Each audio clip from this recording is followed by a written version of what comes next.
Hi, welcome to Weedology. My name is Ashton. Today I'm going to be kind of going over what moon rocks are, if you've heard of moon rocks at all, or like how you would actually use them. Some people have used them, some of the more experienced users, and some of the newer people, or just some people haven't heard of them at all. So we're going to kind of go over that today. So to start with, the big thing that moon rocks are is essentially going to be a high quality flower. In our case, it's one of our high quality THCA flowers. And then what you would do is you would dunk that or like dip it in a hash oil, which is just a fairly liquid concentrate form of THC. So you're able to dunk it in that in like essentially a jar of it.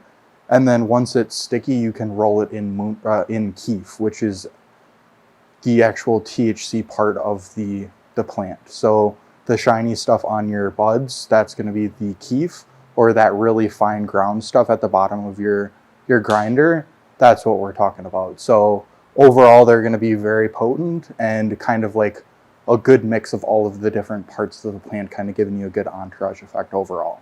So we're going to show you kind of how to use it in a couple different ways. Most commonly, that would be loading it on a bowl, whether that's a pipe or a water pipe, and then rolling it in a joint, whether that's your typical joint or one of your like blunt wraps or anything like that. Okay, so we're going to start with loading a bowl with the moon rocks. Generally what you would do, the whole goal is to smoke the moon rocks, but because there's the hash oil or that concentrate in there, it doesn't just smoke the same as your regular flower. It's going to make the piece very dirty, and it also would probably clog it up if you just do it straight on its own. So if you've ever smoked just like a straight keef bowl before, it's kind of the same concept where you're going to go for like a sandwiching process. So what I'm going to do is I'm going to start with the bowl, and I'm going to just load a little bit of flour. Generally, for bowls, I prefer a little bit more of the fine ground as opposed to like the thicker, more of a mulched material, just because it allows for more airflow. But basically what you're doing is, I look at it as making a screen with the flour. So you're going to add that bottom layer of flour and kind of just press it down a little bit so that you have a good base for the actual moon rock to sit on. So once you've done that and you've tapped it down a little bit, really all you need to do is break the little bit of moon rock up, and you just get that on there and then put a little bit more flour on top if you prefer it that way. That's how I prefer to do it. And in this case, we're going to add just this little tiny piece of moon rock, and that's going to increase the potency of this bowl by a pretty good number. So right now on the outside it feels very floury, but once you break it up, that's where it gets a little bit stickier. You'll see that it'll stick right to my finger once you break into the center. So that's kind of where it becomes just a little bit tricky to work with. But basically just kind of be patient with it, and you're gonna just want to clean your hands afterwards is pretty much the only thing. But in this case, it looks like this is actually more moon rock than I need for this smaller bowl. I don't want to overdo it, but pretty much you're just loading it right on there. So it's basically loading a bowl, but putting regular flour first, just so that it actually it smokes properly and doesn't suck right through, or you have too much airflow or too little or anything like that. And then on top of that, as you're smoking the moon rock, it will start to melt and it will like saturate that flour on the bottom. And then one of the things that I like to kind of warn people, you can think of it like if you had like a piece of wick that was like saturated in wax, you're going to light it and it's going to stay on fire. That's kind of how you can think of the bud as. Like it's not only bud that's going to want to light on fire, it's also saturated with an oil that wants to light on fire. So once you take a lighter straight to this, you're going to get a pretty big flame. That's why I like to put a little bit more flour straight on top. And that will kind of mitigate that a little bit. You won't see the moon rock directly, but it is hidden under there. And this way you will kind of get that cherry roasting like a regular pipe. And as that heats up, it will like smoke the moon rock under it. And then, like I said, drain right into the flour on the bottom. And you get a really good mix of all of it. And that's pretty much how you would go about doing it with a pipe. And that's going to be a really potent bowl to go through. So now I'm going to go ahead and show you guys how you would actually go about doing the moon rocks with, like, if you're a pre-roll smoker, or like you roll joints or you roll blunts or anything like that. And you can do it either way. It's just a matter of knowing how to do it. So I'll go over the cone pretty simply. I'm not going to show you how to do that one. Pretty much it's a matter of put a little bit of flour in there. I would stay a good bit away from the end of it like the bottom half of it, but pretty much you're going to put a little bit of flour, a little bit of moon rock, a little bit of flour, a little bit of moon rock, kind of layering it.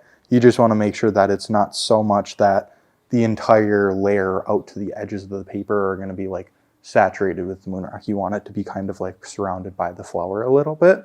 And that will be more apparent when I show you how to do the actual joint, just because it's like out on display for you, and that's like the easier way to do it, or the more ideal way to do it. So as far as rolling a joint, generally when I'm rolling a joint, I will do it all in my hand. I won't set the paper down at all. In this case, I will usually dump the flour out into my hand like this.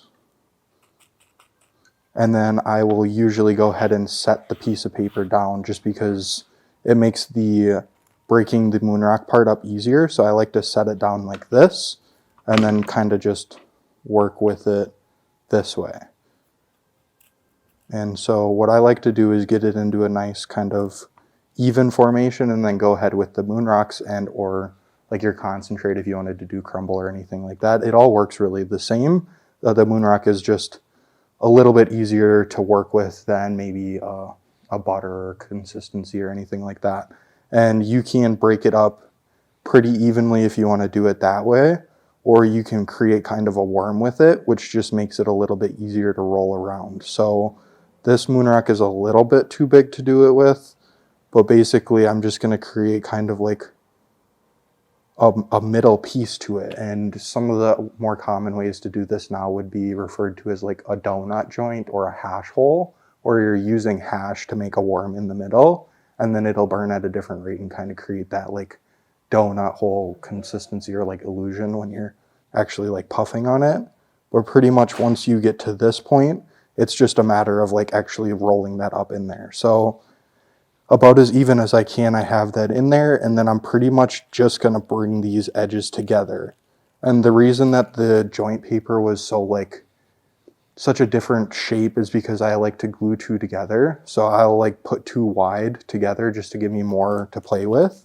And then you're pretty much just going in and kind of doing your standard rolling those pieces of paper together. The biggest thing when you're picking it up is you want to like bring that flour together to fold over the top, kind of like I mentioned, just because you don't want the moon rock to directly touch the paper. You want it to be kind of like surrounded by flour.